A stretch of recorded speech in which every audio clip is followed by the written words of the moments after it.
Hi guys, welcome back to my channel. जैसा कि हमने इससे पहली वीडियो में इंग्लिश के chapter number 4 in the kingdom of fools के चैप्टर समझा था, आज हम इसमें उसके क्वेश्चन आंसर्स करेंगे, समझेंगे भी। So let's start now. Question 1, what are the two strange things the guru and his disciple find in the kingdom of fools. ऐसी कौन सी दो अनजान चीज़ें थी जो गुरु और डिसिपल ने फाइंड करी थी। तो आप इसमें देख रहे हैं, इसमें 3 क्वेश्चन दे रखे हैं।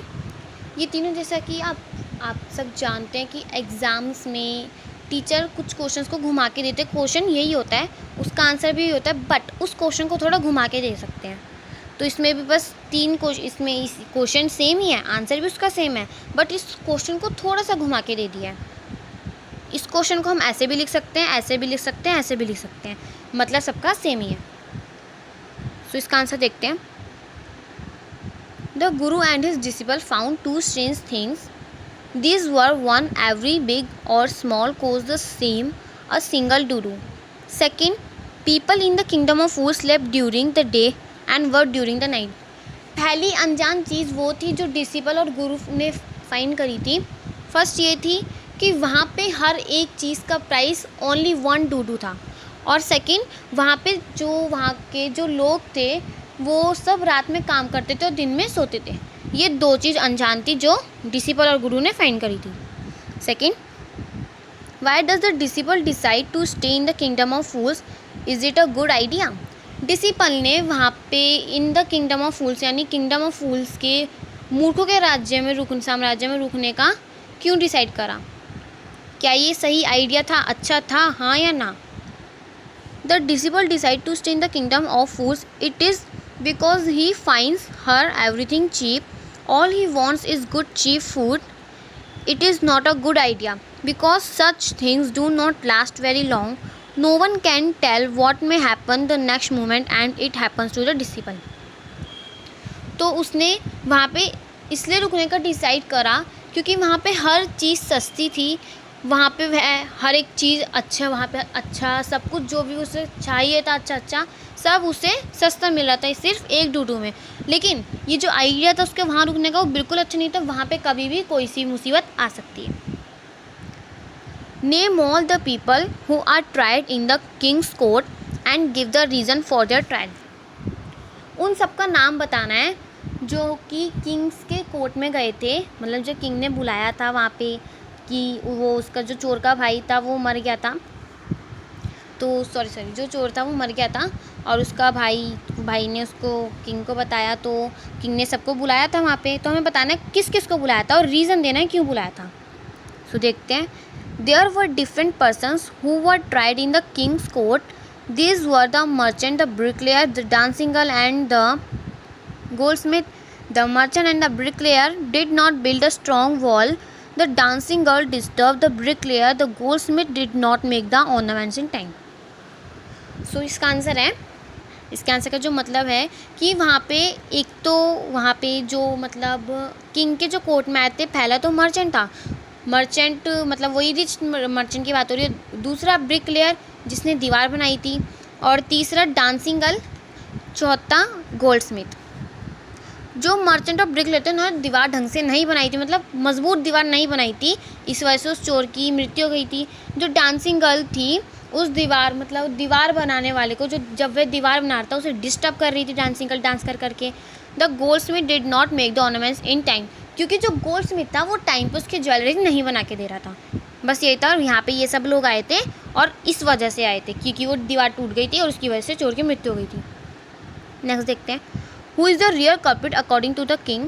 Why does he escape punishment?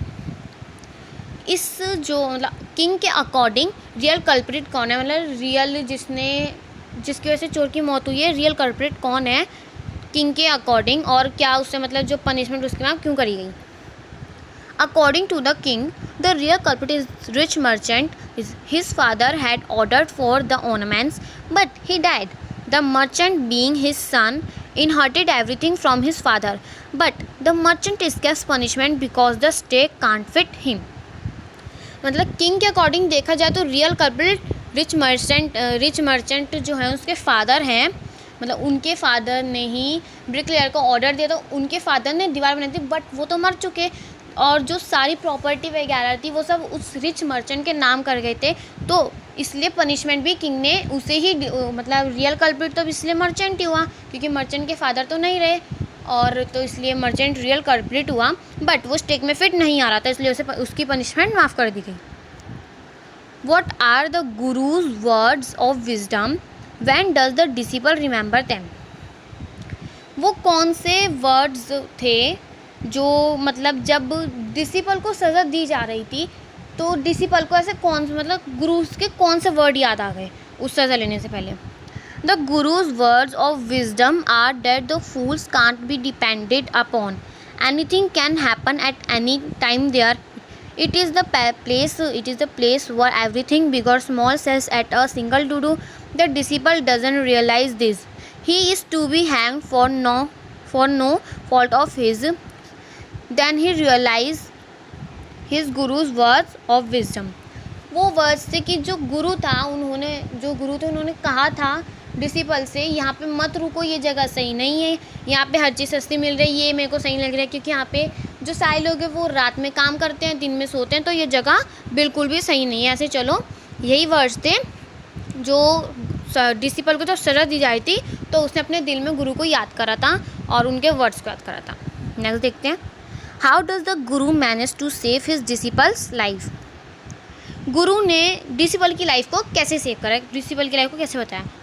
The guru devised a plan. He and his disciple told the king that each one wanted to die first. It was because whoever would die first will be a king.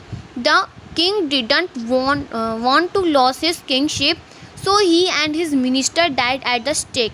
The guru saved his disciples by fooling the foolish king.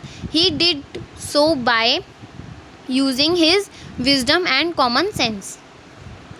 इसका मतलब गुरु और उसका disciple जो है उन्होंने एक plan बनाया और किंग से कहा कि जो भी पहले मरेगा मरने के बाद वो क्या बन जाएगा, किंग।